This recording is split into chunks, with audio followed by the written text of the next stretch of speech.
What's up, everybody? Welcome back to the channel. Today we're taking a look at some more Star Wars action figures, and these are, of course, from the Power of the Force action figure line from the 1990s, specifically from the time period when they were doing the freeze frame action slides. And what you'll notice right away in the package examples that I'm showing you today, both of these are suffering from this yellowing bubble effect. As you can see, this bubble is no longer clear, but it's actually turned this sort of yellow color. And I'm not really too sure what causes that. I know exposure to light might cause that, but I don't think that's the case in these two, because most of my other Star Wars action figures from this time period have clear bubbles, and I'm wondering if it's a certain form of paint that was used on these two action figures, or some element of the plastics that caused, this sort of contamination. But I'm happy to have them. I feel like that yellowing bubble effect, it makes them look pretty unattractive, and also I'm pretty sure it devalues these in terms of being mint on card. They don't really look very mint anymore. But I want to show them to you today, and I also have the loose examples of these that I can show you out of the package. As you can see, this is Lando Calrissian, played by Billy D. Williams, and here he's in the General's gear from Return of the Jedi.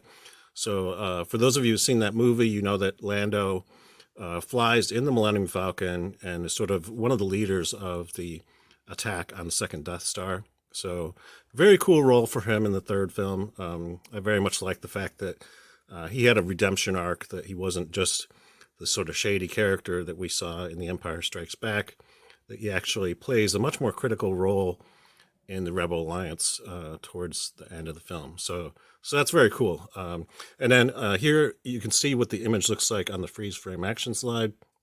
Here you can see Lando meeting up with Han Solo at that briefing. And then on the back of the package, you can see that same image is repeated here. And you can see images of some of the other action figures that were offered during this time period. So very cool looking figure. Again, I apologize for the fact that packaging doesn't really look mint. It just happens sometimes that these things go yellow and they just don't look nice anymore. So it's only happened to a handful of the figures that I have from this action figure line. So thankfully, most of mine are still looking pretty good. So I'll show you the loose example I have of Lando in General's gear, and they did a pretty good job in terms of all the detail on this. And in terms of the head sculpt, I can show you side by side with the original Lando Calrissian from this line. And you can see there's really not too much difference between those two head sculpts, if any. So I'm pretty sure that they used the same exact head on all three versions of Lando for this particular line of action figures. So, and he comes with a blaster, as you can see there, and he comes with one of these vinyl capes. And I can show you underneath the cape, this is what the action figure looks like. So a pretty cool looking figure. Again, I do like this version of Lando because it does represent the sort of more heroic side of his character. So that's pretty cool. And then the other one we're looking at over here is this Wolfman-like character named Lax Sivrak.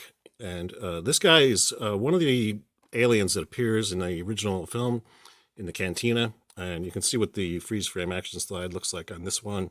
As you can see, he's meeting with one of the other aliens in the cantina. And on the back of the package, you can see the same images repeated here. And again, pictures of other action figures that were offered. And you can see the date on the back of this, 1997. So this is around that time period when they were doing the freeze frame action slides. So cool looking figure, and I can show you a loose example of this one as well. So this is what Lax Sivrak looks like out of the package. And this was one of those aliens that I think they had pretty much just bought Halloween masks to do a lot of the Cantina aliens. So my guess is that this might have just been a sort of generic Wolfman mask they had purchased and maybe modified or something like that. Or maybe they created it specifically for the film. I'm not sure, but he does very much look like a Halloween mask. In that original film, they were doing everything they could to try and save money in terms of props and costumes and the alien effects. So, but cool looking figure, and I like the way they handled the feet with a sort of wolf-like foot on it. So, and as you can see, he comes with a vibro blade. I couldn't find the blaster that originally went with this figure, but the vibro blade is pretty cool looking. And as you can see, that just sort of clips to his hand. So cool looking accessory there. So that's pretty much all I have for you today. If you enjoyed this video, please give it a thumbs up.